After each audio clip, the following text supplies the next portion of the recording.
Para poder sufrir necesito tener un pensamiento negativo, pero para poder tener un pensamiento negativo necesito tener una creencia falsa.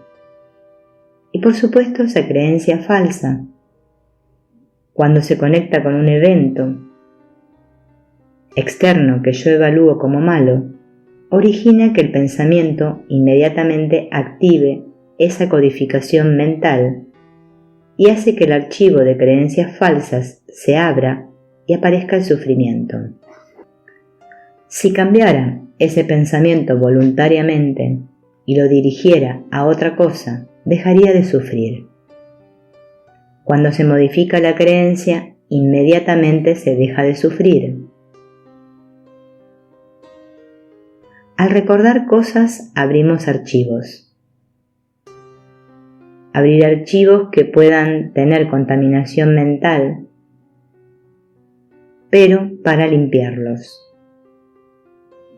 Esto se hace agradeciendo o reconociendo el valor que tuvo esa experiencia dolorosa para mí. Lo que pasa en mi interior se va a manifestar externamente en el mundo físico. Eso es lo que llamamos el espejo. Vamos a reflejar en la realidad física lo que pasa en nuestro interior mental. La única forma de ver físicamente lo que sucede en la mente es observarlo en los resultados físicos que se obtienen.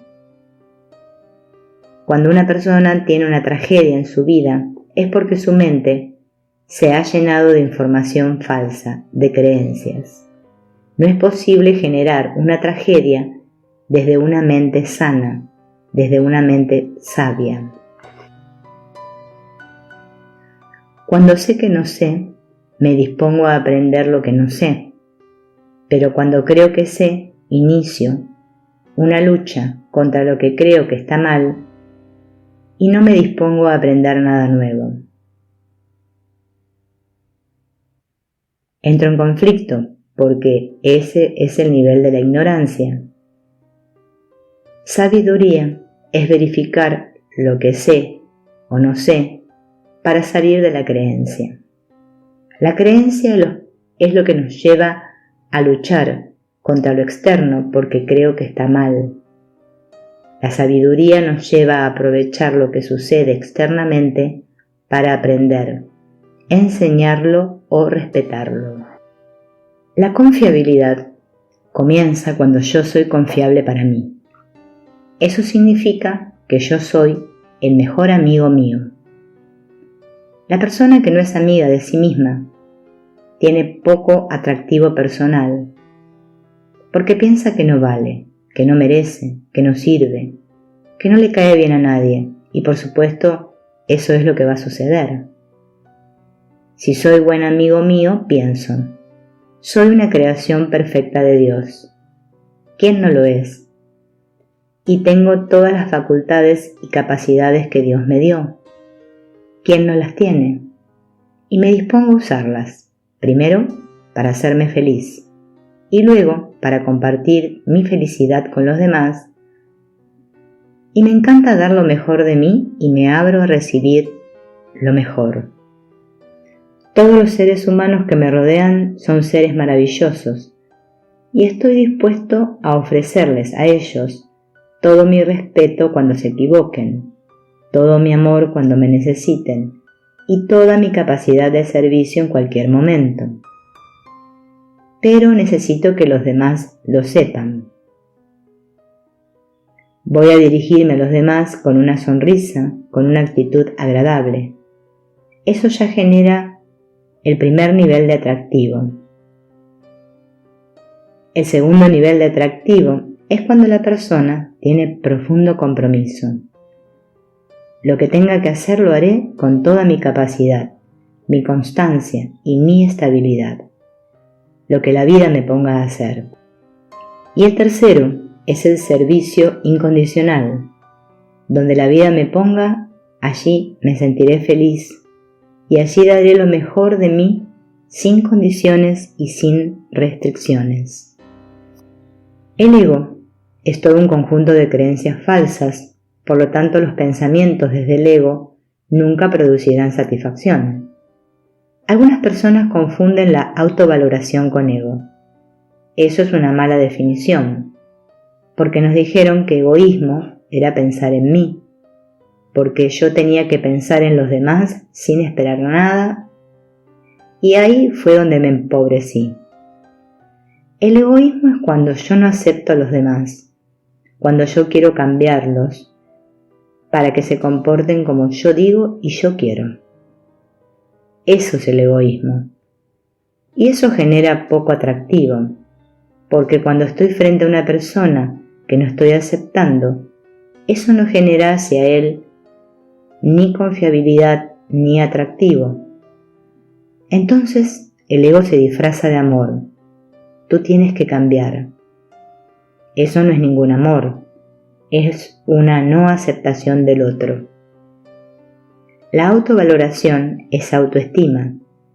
El problema es que las personas no tienen pensamientos de autoestima porque les vendimos la idea de que eso era ego.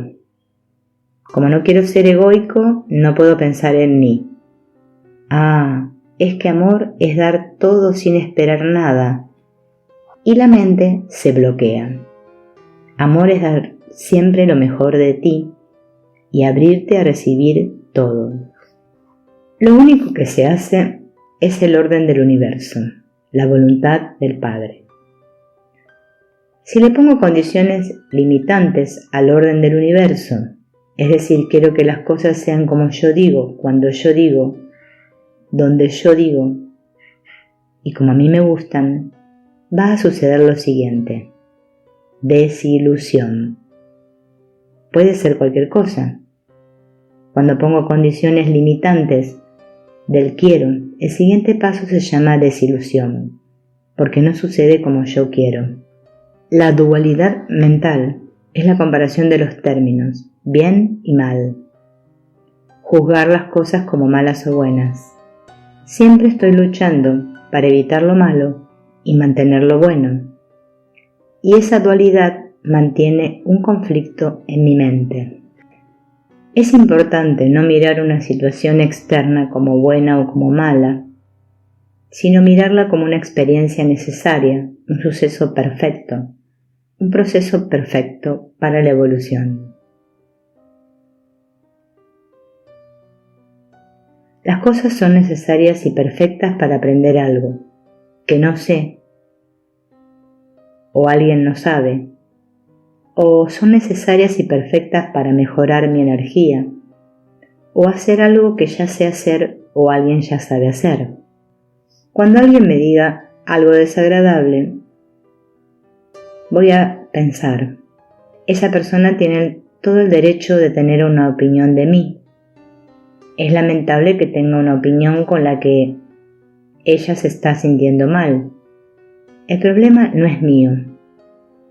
Yo en mi esencia soy lo que siempre soy, una creación perfecta de Dios que es independiente de las opiniones de las demás personas.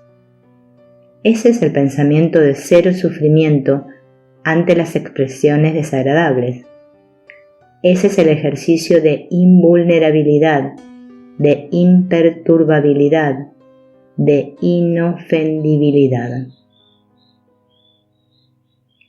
No le voy a responder a esa persona con ningún tipo de reactividad, sino con paz.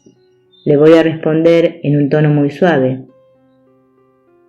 Tienes toda la razón en estarte sintiendo mal. E internamente me voy a decir, gracias Padre por la maravillosa oportunidad que me das en esta persona de desarrollar todo el potencial de amor que existe. Si haces esto,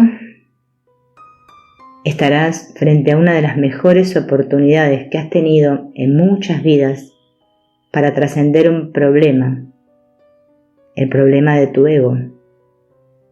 Por favor, no la desperdicies, porque la has desperdiciado muchas veces y se te está volviendo para darte otra oportunidad.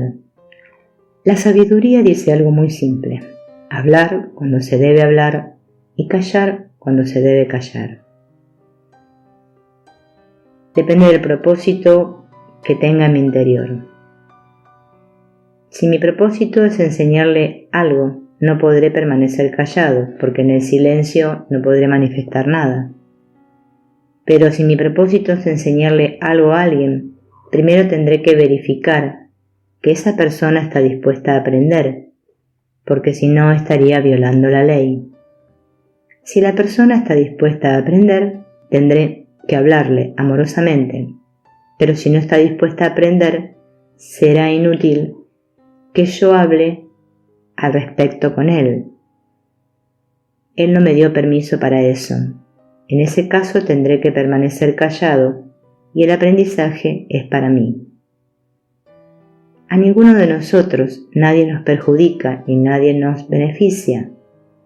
Lo que los demás hagan o dejan de hacer, a cada uno de ellos los beneficia o los perjudica. A cada uno de nosotros solo nos beneficia o nos perjudica lo que nosotros mismos hacemos, lo que nosotros mismos pensamos o lo que nosotros mismos decimos. Cuando vuelvas a quejarte, a luchar, a protestar contra alguien, estarás cometiendo el mismo tipo de error que estás criticando, porque alguien te está criticando, está luchando contra ti, se está quejando de ti. Ese eres tú. No hay nada grave. En el universo no existe la palabra grave. Grave es lo que mi mente hace cuando interpreta un suceso de manera negativa. Grave para mí, no para el universo. Para el universo todo es perfecto.